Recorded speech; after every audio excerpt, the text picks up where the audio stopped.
One of the things that, and I've tried to hit this in the past on several training classes, that just human behavior, we get accustomed to doing things over and over and over. It's how we typically learn.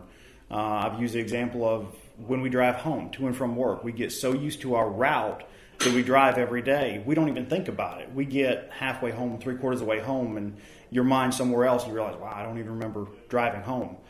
Unfortunately, the same thing happens in law enforcement. We make so many traffic stops. We answer so many alarm calls, burglar alarms, holdup alarms, 911 hang-up calls.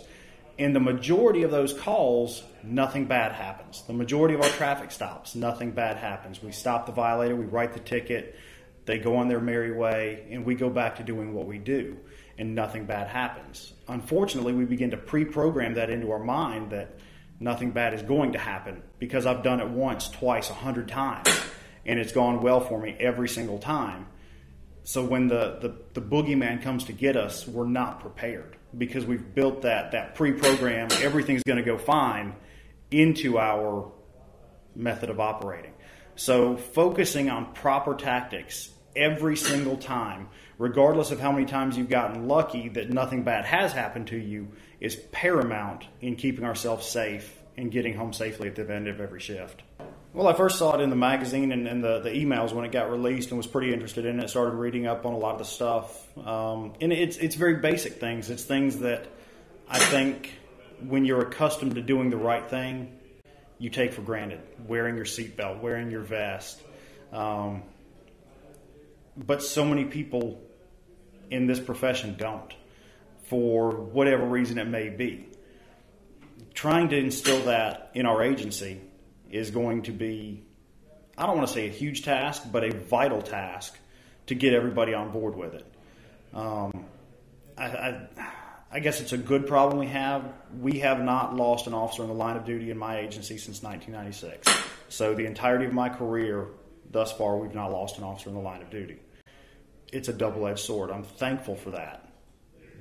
But we've not had to deal with that pain or see the repercussions for poor tactics or poor choices.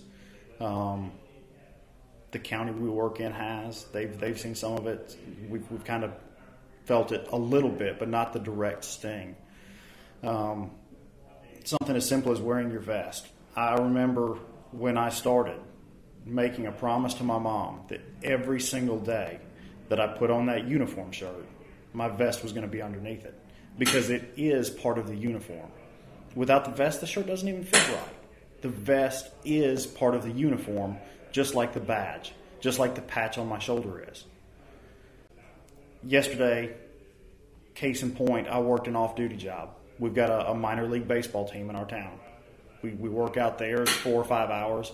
I think our high yesterday was 99 to 100 degrees with miserable amounts of humidity. I love the Southeast. It's an off-duty job. All we're doing is directing traffic, more really just crossing pedestrians across the street. My vest is on. The sergeant who's supervising that game looks at me as I walk into the muster. He goes, "Wow, you really are hardcore, aren't you?" I said, "I'm just dedicated. It's part of the uniform." I believe it has.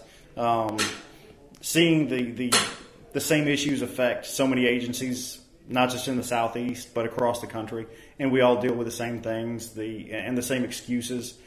The argument against wearing your seatbelt, there could be an ambush. Nobody's gotten ambushed at 70 miles an hour traveling down the interstate.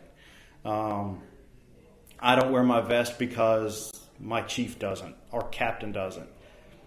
They're not the ones out there answering calls. They're not the ones on the front lines every single day. And ultimately, when things go bad at 3 o'clock in the morning, your chief or your sheriff is at home in the bed, sound asleep. And it's your life that's on the line. Not your chief, not your sheriff, not your captain.